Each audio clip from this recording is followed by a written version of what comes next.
Ça va sinon? Mesdames, Messieurs, bonjour. Tout d'abord, je vous remercie de votre présence qui montre l'intérêt que vous portez à ce colloque Hommes, Environnement, Guerre. Je voudrais tout d'abord adresser quelques remerciements avant de donner la parole à mes collègues. Je voudrais remercier les membres du comité scientifique pour les efforts qu'ils ont déployés afin d'organiser ce colloque. Je voudrais remercier aussi le Muséum national d'histoire naturelle d'avoir soutenu le colloque financièrement et logistiquement, et remercier aussi les intervenants qui vont partager avec nous leur travail et leur savoir pour mettre en lumière une question scientifique peu étudiée. Donc je vais tout de suite donner la parole à Monsieur Duclos. Donc, Monsieur Denis Duclos, directeur des relations européennes et internationales et directeur des relations avec les Outre-mer au Muséum national d'histoire naturelle, qui va ouvrir le colloque. Allez-y, je vous en prie. Merci beaucoup. Bonjour à toutes, bonjour à tous.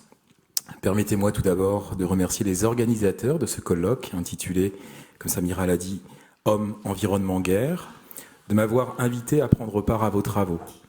C'est pour moi un réel plaisir que d'être avec vous ici cet après-midi pour y assister. Traditionnellement, les relations internationales étudient les acteurs de la scène internationale, au premier rang desquels les États, et les prérogatives qu'ils tirent de leur souveraineté. Les relations internationales étudient également les relations entre les États et les dysfonctionnements qui peuvent survenir dans le cadre du concert des nations, le dysfonctionnement ultime étant le conflit armé, bien souvent perçu comme l'échec de la diplomatie. L'émergence du multilatéralisme depuis la Seconde Guerre mondiale et sa remise en cause récente par certaines nations désireuses de promouvoir l'unilatéralisme font également partie des thématiques de prédilection des relations internationales. Le développement du droit de l'environnement et son corollaire, le foisonnement des accords multilatéraux en faveur de l'environnement, en constituent une des branches les plus dynamiques à l'heure actuelle. En revanche, l'approche des relations internationales par le prisme des interactions que les hommes entretiennent avec leur environnement lors de conflits armés est, à ma connaissance, plus rare. Aussi, permettez-moi de saluer les organisateurs de ce colloque et son comité scientifique pour l'approche originale et transdisciplinaire qu'il comporte. L'environnement et le patrimoine, source de conflits. L'environnement et le patrimoine, facteurs de résolution des conflits. Entre ces deux pôles, de multiples cas de figure sont peut-être détectables. Et quid des situations post-conflictuelles ? C'est à ces questions, mais également à de nombreuses autres, que les différents intervenants vont tâcher de répondre. Permettez-moi de les en remercier vivement. Leur éclairage est en effet précieux en ces temps instables. En effet, plus que jamais, nous avons besoin de coopération internationale, comme celles qui sont mises en œuvre par le Muséum avec de nombreux partenaires étrangers, dont certains du Moyen-Orient. Et nous avons également besoin de résultats objectifs de la science pour nourrir les réflexions des décideurs politiques. Je vous souhaite d'excellents travaux et je vous remercie infiniment.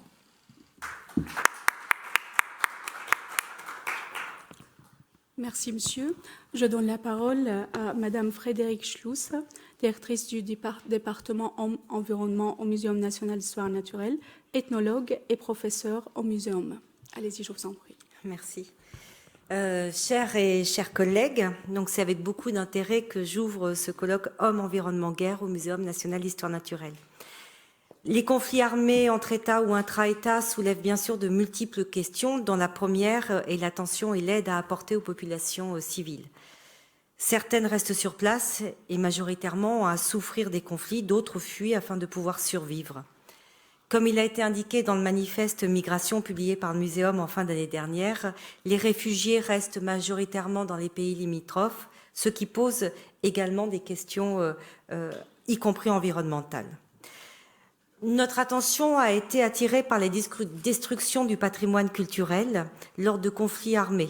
L'exemple le plus sidérant a sans doute été celui de la destruction à l'artillerie lourde des Bouddhas afghans de Bamiyan en 2001. Différents sites ou objets du patrimoine culturel sont particulièrement menacés du fait de leur vulnérabilité et de leur valeur symbolique et économique. Le trafic d'œuvres d'art spolie les populations et finance les groupes en conflit. L'UNESCO les identifie ainsi au sein d'une liste du patrimoine mondial en péril et peut parfois agir, notamment après les conflits. Ainsi, la vieille ville de Dubrovnik, endommagée par les tirs d'artillerie, a été restaurée. Les chercheurs se sont emparés du sujet guerre et patrimoine et ils tentent d'en reconstruire l'histoire, de questionner les solutions diplomatiques ou juridiques, d'identifier les enjeux économiques, identitaires et politiques, de s'intéresser aux possibilités de restauration, de reconstruction. Les chercheurs s'interrogent également sur la manière dont la destruction des patrimoines agit sur les sociétés en affaiblissant les repères collectifs et en atteignant les identités. Concernant l'environnement, plus spécifiquement, la question des conflits émerge. Si la perte de la biodiversité, l'altération des milieux par les pollutions volontaires ou non est identifiable, le plus souvent à la fin des conflits, comment analyser plus spécifiquement la relation homme-environnement-guerre? Cette question est d'importance et si je ne commets pas d'erreur, c'est un sujet qui n'a jamais été véritablement traité au muséum et qui est par ailleurs peu traité. L'environnement constitue une ressource pour les populations qui vivent sur place, mais pas uniquement. À l'image du patrimoine culturel, il est aussi constitutif des identités et possède des valeurs symboliques. L'environnement est nommé. Les langues vernaculaires peuvent être particulièrement riches pour identifier les espèces. Les toponymes sont la mémoire des lieux et le signe de l'appropriation des hommes. L'environnement est constitutif de paysages, source d'émotions et d'expériences sensibles. Cet environnement est connu, s'y développent des savoirs et des savoir-faire. Il est organisé selon des règles, des normes d'usage qui renvoient à la conception de la société et au lien que celle-ci entretient avec ses voisins. Cet environnement est également aujourd'hui l'objet de discussions internationales que nul n'ignore. Ce lien homme et environnement est largement étudié dans différentes parties du monde en temps de paix. Pour prendre un pas de côté, la question peut donc être: qu'est-ce que la guerre révèle des relations homme et environnement? L'interdisciplinarité à l'intérieur des sciences humaines et sociales, l'histoire, l'anthropologie, les sciences politiques, le droit, les sciences de la nature sont bien sûr indispensables.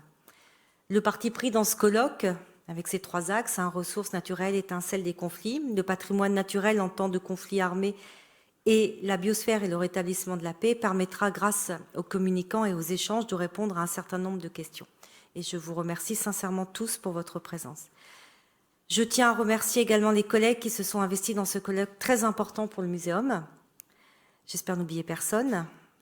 Nadia Belaïdi, Richard Riera, Luc Semal et bien sûr Samira Mobayeb, qui portent avec ardeur cette question dans notre institution et je lui en suis vraiment reconnaissante.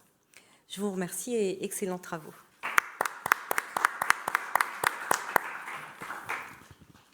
Merci beaucoup. Donc, en attendant, Monsieur Dominique Bourg, allez-y, merci. Oui. Avec un peu de retard de